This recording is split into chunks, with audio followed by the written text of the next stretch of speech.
Hello, magandang tanghali po, mga kalabs, mga ka-reels.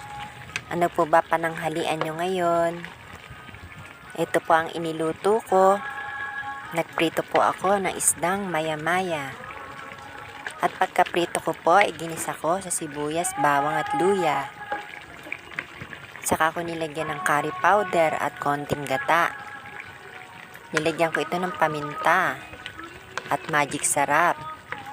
At syempre, hinaluan ko po ng gulay.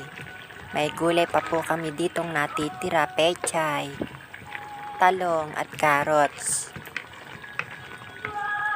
Ayan, maluluto na po at pwede nang hanguin.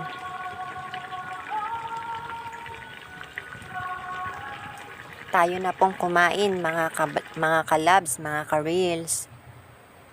Hanggang dito na lang po.